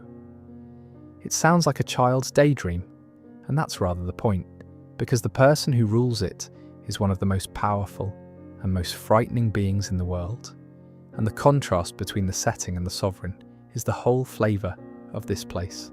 Sweet on the outside, something much stranger underneath. Before we get there though, we pass through a stop that introduces a brute worth a quick word. On a wandering island that lives on the back of an enormous elephant, our crew learns about a man called Jack, nicknamed for Drought, who tore through the peaceful tribe, living there in a search for information. Jack is a fish man with the power to become a mammoth, an ancient beast the size of a building, and he's about as subtle as that suggests. He's not a schemer or a tragic figure. He's a battering ram, loyal to a master we'll meet in the next chapter, and he serves mainly to hint at just how brutal that master's crew is. Hold on to the fact that Jack takes orders from someone, because the someone is a very big deal indeed. For now, he's the muscle clearing the path, and we move on, because the ruler of the food country is the one we're here for, Charlotte Linlin. Though the whole world knows her as Big Mum, she's an emperor, one of the 4 pirates powerful enough to rule whole swathes of the sea as their personal territory, which already puts her in a different weight class from most of the villains we've talked about tonight. And her power is one of the eeriest in the story. She can reach into a person and pull out a piece of their very soul, their lifespan made physical, taking years off their life through sheer fear. Worse or stranger, she can then breathe those stolen souls into objects, into fire, into the weather, into her sword, into the furniture. Her entire kingdom is alive because of it. The trees talk, the food has faces, the very land watches you, all of it animated by fragments of soul she's harvested from the frightened. It's a beautiful and deeply unsettling idea, a fairy tale kingdom where everything is enchanted precisely because everything is a little bit haunted. Now, I could paint her as a straightforward monster and leave it there, but the story does something more interesting, and it's the thing that makes her genuinely tragic. It shows you her as a child, and her childhood is where the whole terrible shape of her makes sudden awful sense. Linlin was born a giant among ordinary-sized people, an enormous, immensely strong little girl left at an orphanage, raised by a kindly caretaker she adored. And she was born with a condition, a hunger she cannot control.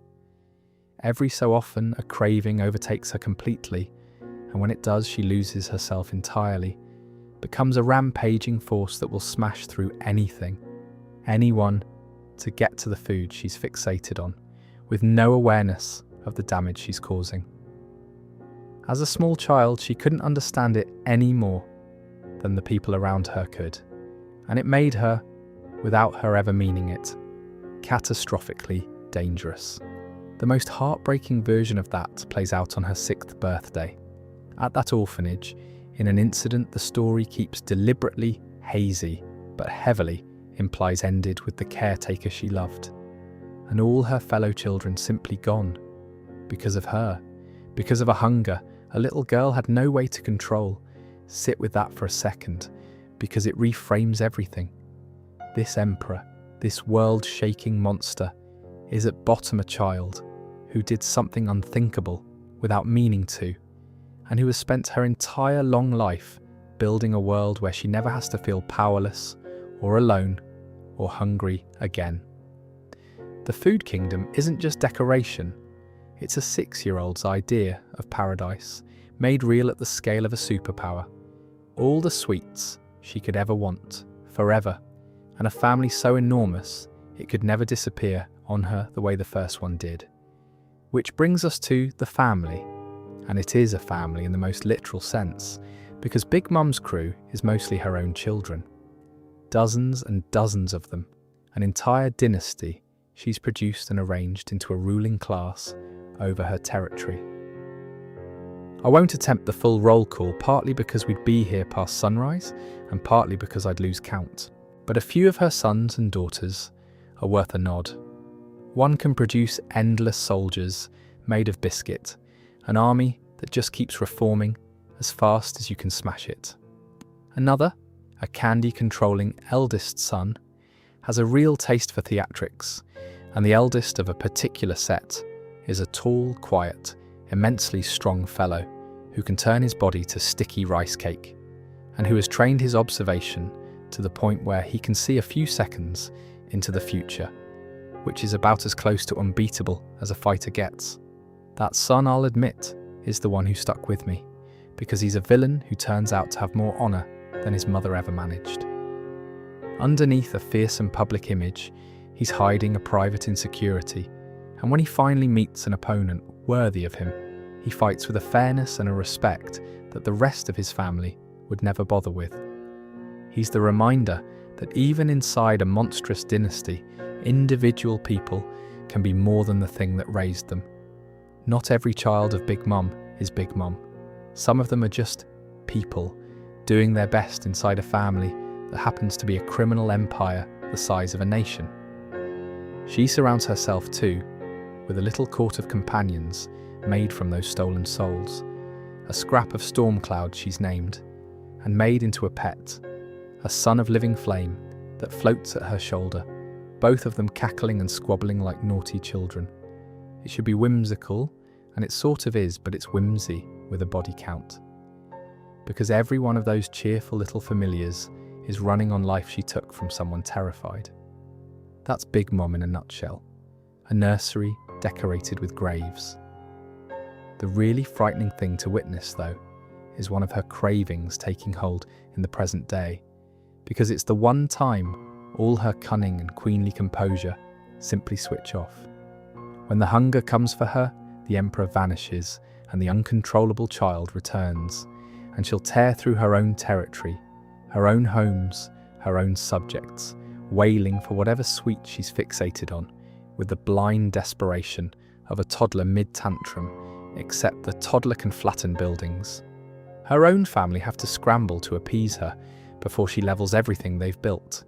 There's something genuinely unnerving about watching the most powerful woman in the world reduced to a screaming, grasping infant, and something sad about it too, because it's the clearest possible window onto the broken little girl still living inside the giant. All that power, and she never once got free of the thing that ruined her at 6 years old. That's the quiet ache running under all the sugar, if you go looking for it. Big Mum's great dream, the thing she genuinely wants underneath all the tyranny, is a world where every race, giants and fishmen and minks and humans, all sit at one table as equals and share a meal. It's a lovely dream. It's arguably a kinder dream than most of the heroes are chasing, and she pursues it by force, by fear, by stealing lifespans and eating anyone who disappoints her, so that the beautiful goal is drowned completely in the monstrous method. A woman who wants everyone to belong, building that belonging on a foundation of terror. Because the only tools she ever learned were the ones a frightened, hungry child reached for. There's a whole tragedy in that gap between what she wants and how she goes about getting it. So Whole Cake Island leaves you somewhere unexpected. You come in braced for a wicked witch in a gingerbread house, and you leave having met a grieving little girl in the body of a titan, still trying, in her enormous broken way, to build the family and the feast she lost on her 6th birthday. She's a monster, fully, but she's a monster the story insists on understanding, and I think it's the better for it. It would have been easy to make the Queen of the Candy Kingdom a simple villain. Making her a sad one is a braver choice. Right, we've been putting off her opposite number long enough. That brute from the Elephant Island took his orders from someone, and it's time we met him. He's the strongest creature alive. He's spent his whole life trying to find something that can kill him, and he lives in a land of samurai and rain. Let's go to Wano. Wano is a country that shut its doors to the world centuries ago and never opened them again.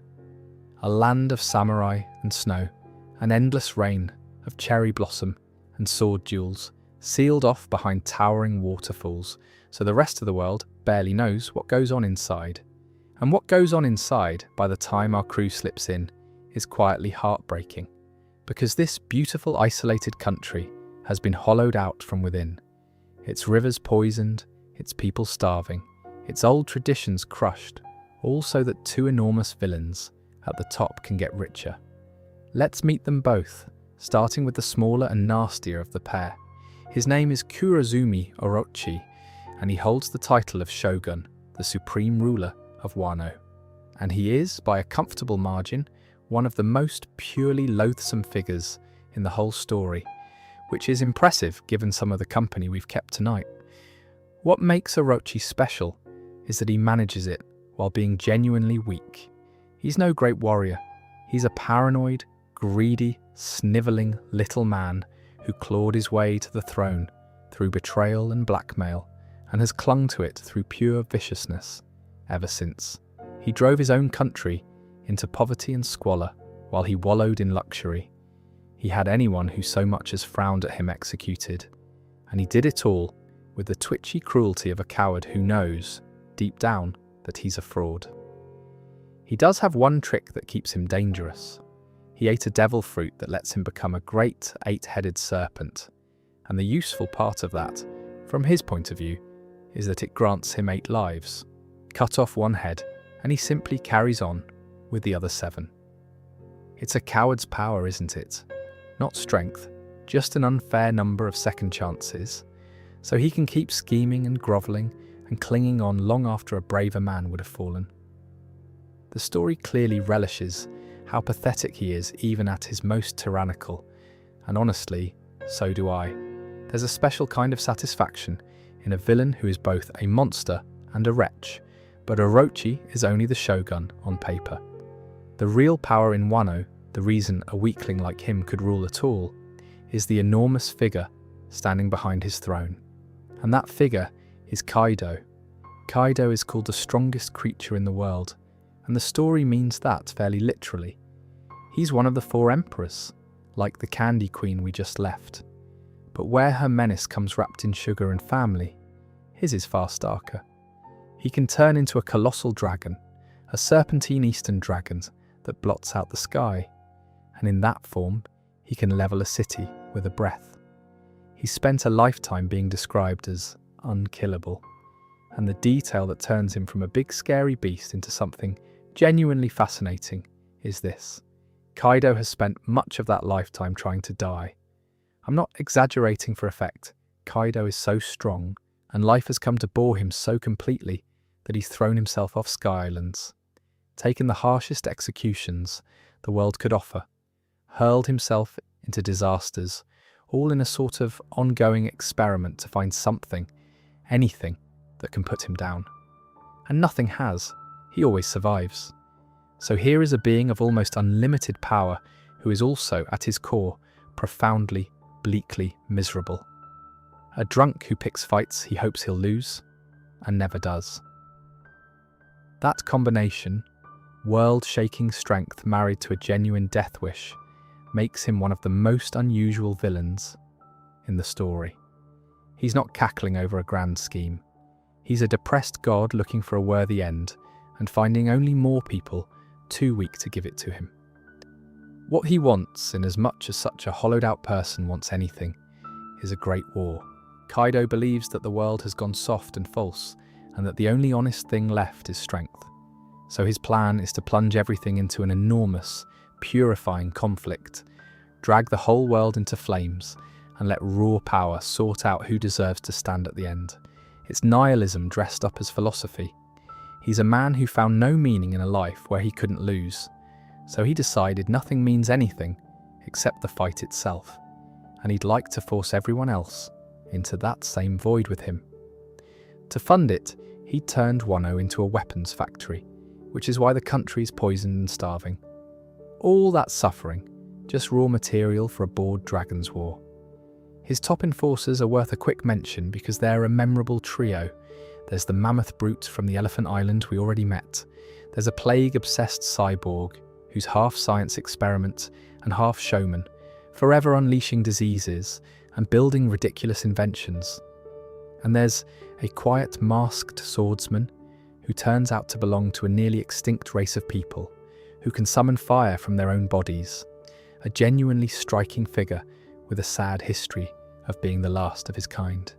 Together they run the Beast Army, and each of them carries a little tragedy of their own under the monstrousness, which is very much this story's habit by now. Below those 3 sites the next tier of the army, a group of half a dozen elite fighters, and they're a proper rogues assortment. One pair, a brawling brother and sister, turn into dinosaurs and bicker like children, even mid-battle, which is oddly endearing for people trying to kill you.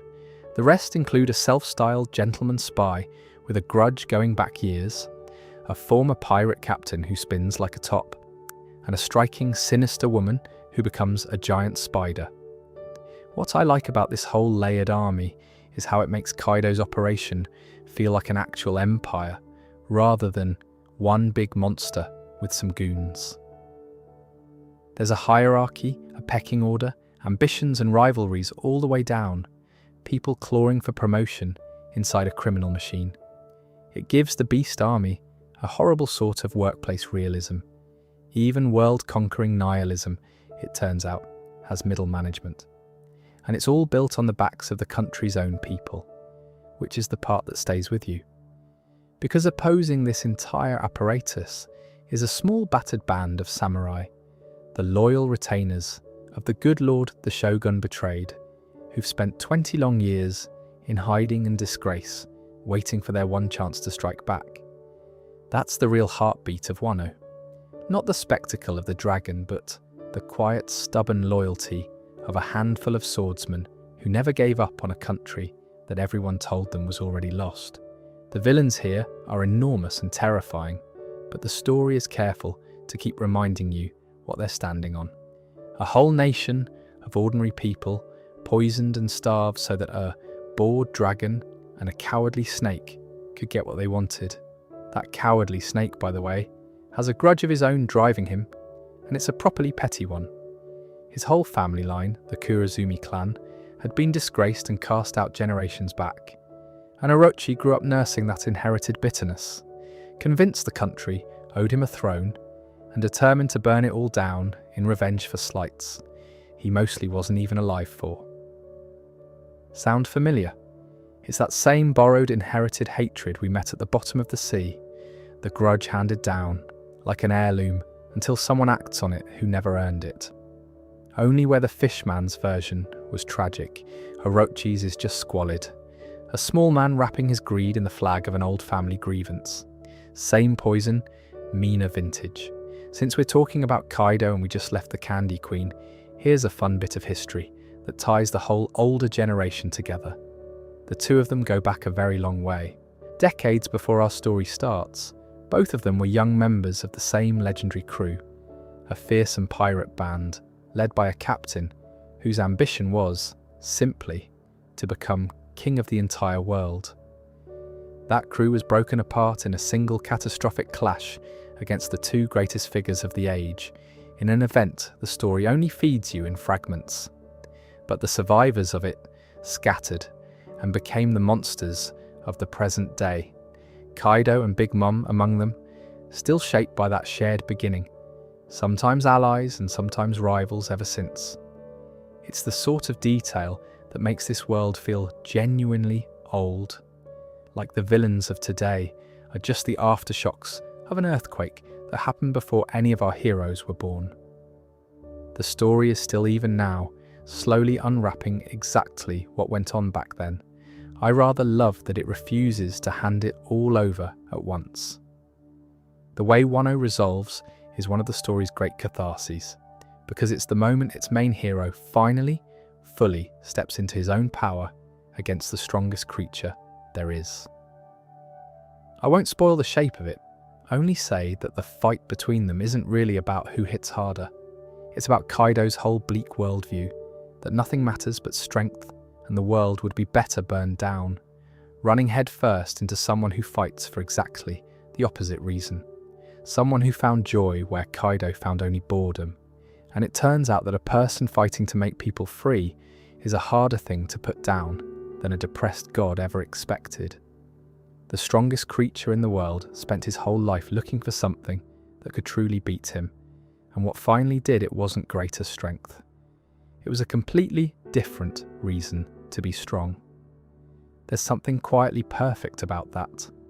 As for the wretched little shogun, his string of borrowed lives does eventually run out, which is about as much dignity as he earns, and Wano is finally left to heal its borders and its future its own again. Wano leaves you with the sense of an era ending. These emperor-level villains, Kaido and the Candy Queen both, belong to that older, larger-than-life generation, and watching them finally fall feels like watching the last giants of an old age topple so a new one can begin, which is exactly what the story has been building towards, because with them out of the way, the road runs straight up to the very top, to the thing that was hiding behind the world government the whole time. We've caught glimpses of it all night. It's time to look at it directly. Here's where we are now, at the front edge of the story, in the part still being told. So I'll be honest with you as we go, and flag the bits the tale hasn't finished revealing yet, because a lot of this is fresh and a lot of it is deliberately still wrapped in shadow. That's part of the fun of it, really. We've spent all night climbing, and now we're finally at the top of the world. And it turns out the top of the world looks a great deal like hell. But before we get to any of that, I owe you something. Twice tonight I mentioned a gentle giant of a man, a warlord who turned up on the ghost ship, and again on the archipelago where the crew was scattered. And both times I said we'd come back to him when it mattered. It matters now, because his story finally comes home, right here at the start of this last stretch, on that scientist island, and it's one I've been quietly dreading getting to, because it's the saddest one in the whole book. His name is Bartholomew Kuma. For most of the story, Kuma is a figure of pure dread, an enormous man, silent, always with a book in his hands, one of the government's warlords, and he carries out his orders with a blankness that's somehow scarier than any snarl. His power is one of the strangest and most versatile in the story. He ate the pawpaw fruit, which lets him repel absolutely anything, not just push it away, repel it completely, at impossible speeds. He can slap a person and send them flying clean across the world, to land days later on some distant island. He can repel the air itself into a bomb, or, most eerily, repel intangible things, push the pain right out of a wounded person's body and press it into someone else. He's a walking impossibility, and for a long time, you have every reason to fear him. And then the story does the thing it does best. It shows you what's underneath, and the man underneath breaks your heart. Because Kuma was never really a monster. He was a king once of a small country who gave up his throne because he sacrificed his freedom in a deal with the world government to save his daughter Bonnie. He became a revolutionary, fighting the very government he'd later appear to serve. He was, by every account, one of the kindest men alive, a devout, gentle soul who felt other people's pain so keenly he could barely stand it. So how does a man like that end up as a feared enforcer of the cruelest power in the world? The answer is the sad turn of him. He didn't fall, he sacrificed himself slowly, on purpose, in pieces. The government's great scientist had a project to turn people into unfeeling cyborg weapons, and Kuma volunteered to be the first, the prototype. He let them replace him, bit by bit, machine part by machine part, and as part of the bargain he agreed to let them wipe his mind entirely, erase every memory and every scrap of will until nothing of the real him was left. Just a weapon that followed orders. He did all of it for one reason. He had a daughter, and the deal he struck, the reason he gave up his body, his mind, his very self, was to buy her safety and a future, to keep the machine's attention off her while she grew up. He traded his entire self, knowingly, for a child he knew wouldn't even remember to thank him because he wouldn't be there to be thanked. And the part that finished me off completely is this.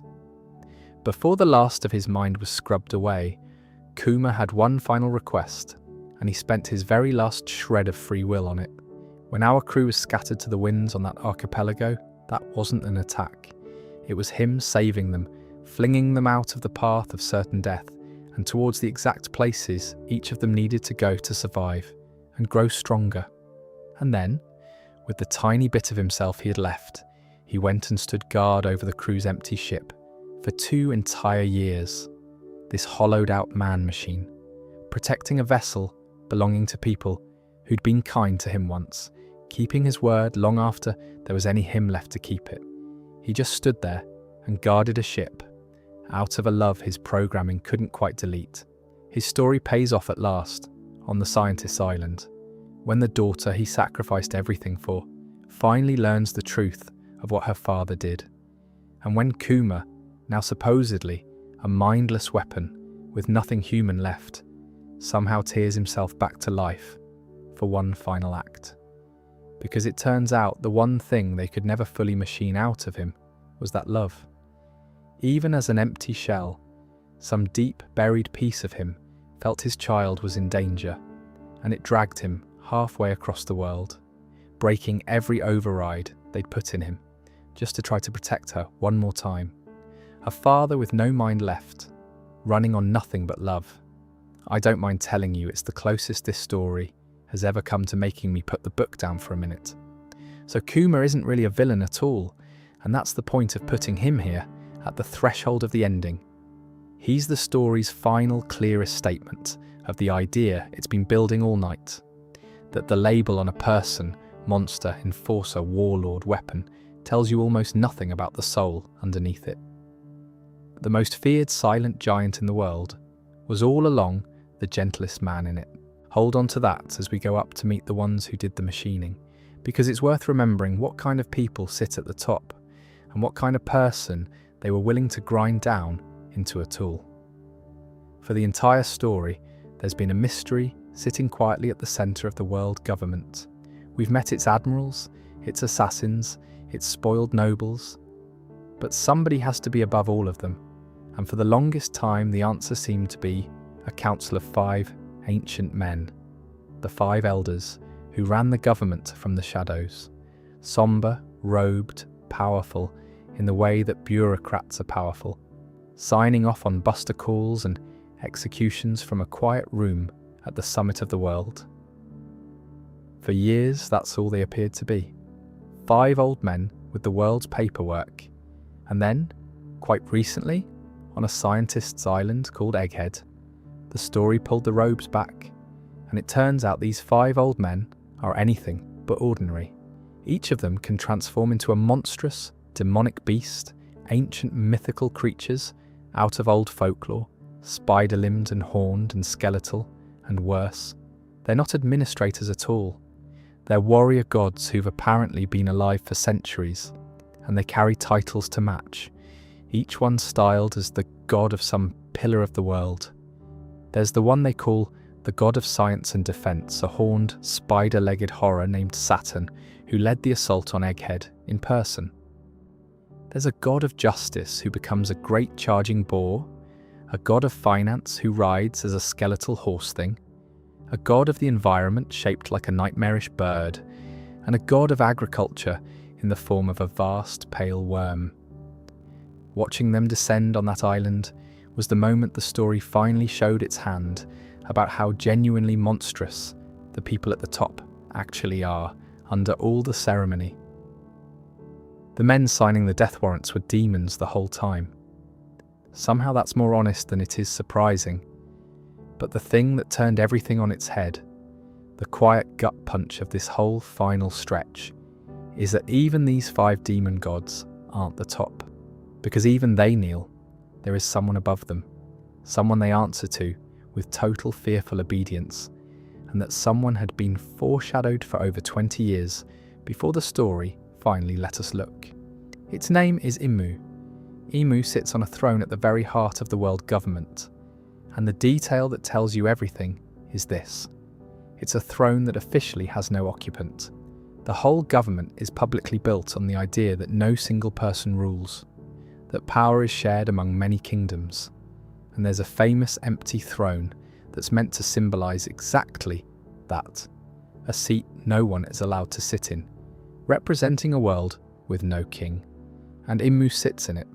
Has done, it's implied, for 100 years. There has been a secret ruler of the entire world this whole time, hidden behind the fiction that there isn't one, older than any nation, older than the current age itself, quietly deciding the fate of everything. From a chair, the world was told to leave empty. That's a genuinely brilliant piece of storytelling when you sit with it. The lie at the centre of this world wasn't that the government was cruel. Everyone half knew that. The lie was that no one was in charge. I'm going to be careful here, because the story is still holding most of its cards on exactly what Imu is and wants. What we've seen is chilling enough. Imu has the power to wipe an entire kingdom off the map, and demonstrated it by casually erasing a peaceful island nation. Hundreds of thousands of people, apparently just to remove an inconvenience and test a weapon. Emu keeps portraits of certain people from around the world, a personal list of individuals to be erased from history, some of them going back generations, which suggests grudges and fears older than anyone alive. And Emu has, by some means the story is still unwrapping, come into a kind of immortality. Beyond that, we're in the realm of the not yet told, and I'd rather leave the mystery intact than guess at you.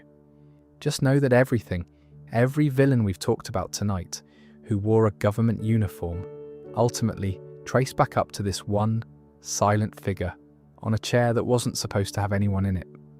Which brings us right up to the present, and to where the story sits as I'm telling you this. Our heroes have arrived at the long-promised homeland of the Giants, a place called Elbaf, and the world government's newest and most fearsome weapon has arrived there too. They're called the Holy Knights, an elite order that serves the very top of the world directly, and they're led by a figure of terrifying authority connected to some of the oldest bloodlines in the story. They're the current threat, and because this is also recent, a lot of what they are is still unfolding on the page, so I'll paint them in the broad strokes we can trust, and leave the fine detail to the story to fill in. They are powerful, they are fanatical, they answer to that hidden throne, and their arrival has turned the land of the Giants into the newest front in a war that's been coming for the entire story.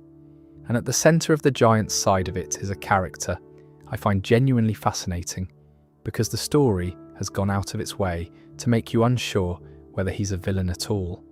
His name is Loki, a giant prince, and for years his own people have called him the accursed prince and the shame of Elbaf, and locked him away in chains beneath the earth. His crime, as everyone believed it, was the worst one imaginable. He killed his own father, the beloved king. He even declares himself with a wild grin to be a god who's going to bring about the end of the world, which is not a thing that tends to endear a character to you. Except the story has slowly, over recent chapters, been pulling that apart, and the truth turns out to be far sadder and far more tangled than the label. Without giving away more than the tale has settled, the picture that's emerged is that the old king wasn't simply murdered by an ungrateful son. He'd become caught in the machinery at the very top of the world, bound by some dark bargain to that hidden throne we just talked about, controlled against his own will and his own good heart. And in the end, unable to free himself any other way, it was the father who asked the son to do the terrible thing, and the son who carried the weight of it and let his whole country hate him for it rather than reveal the truth. So the great villain of the Giants, the father killer, may turn out to be one of its most wronged and most loyal souls, a young man who took on the role of monster to spare everyone else the horror of what was really happening at the top. The story hasn't fully closed the book on him yet, and part of me hopes it takes its time, because that ambiguity is doing something lovely. It's asking, one more time, the question we've circled all night. How much of a villain is really a villain? And how much is just someone the world decided to blame? That's where we are. Right at the frontier, with the demons unmasked, the hidden ruler finally glimpsed, and the lines between monster and victim as blurred as they've ever been. It's the most dangerous the world has ever looked. And yet, because the story has spent all this time teaching us to look past the label and into the person, it doesn't feel hopeless. Even here, at the top of the world that looks like hell, there are people underneath the horns and the titles, and their stories are still being written. We've come a long way from a woman with an iron club on a floating rock. Let's take a breath, and I'll leave you with a small thought or two before you drift off. If you've stayed with me all the way to here, thank you for keeping me company through the whole long parade of them. It's a strange thing to notice, laid out end to end like this. But the villains really do tell you the shape of the world better than the heroes ever could. Because look at how they grow. We started with a woman worried about being pretty, and a clown with a grudge, and a butler who wanted a quiet retirement. Small people with small wants, the sort of troubles that fit on a single island. And then step by step, the enemies got bigger, not just in power but in scale, until the villains stopped being individuals and became kingdoms. then governments, then something older and quieter than any of it. Sitting on a throne, the world was told to leave empty. The journey up that ladder is really the whole story in miniature. A boy set out onto a small sea, and the sea kept turning out to be bigger than he thought, and so did the things wrong with it. And the other thing you notice, once you've met them all, is how few of them were born monsters. A little girl who couldn't stop being hungry, a boy who lost his family's protection and had the whole world's hatred land on him at once, a man who lost his crew and decided never to love anything living again, a prince who took on the name of Father Killer to hide a kindness. Even the ones with no excuse at all, the ones who simply chose cruelty, tend to be the story quietly asking what it is that makes a person choose that, and whether anyone's really beyond understanding. It's a surprisingly gentle question to find at the bottom of a story with this many explosions in it. I don't have a grand lesson to send you off with, and I don't think the story wants one. It just keeps holding these people up, one after another, and letting you look at them properly, and trusting you to feel something more complicated than hatred. That's a rare thing, and it's a big part of why so many of us have followed it for so long.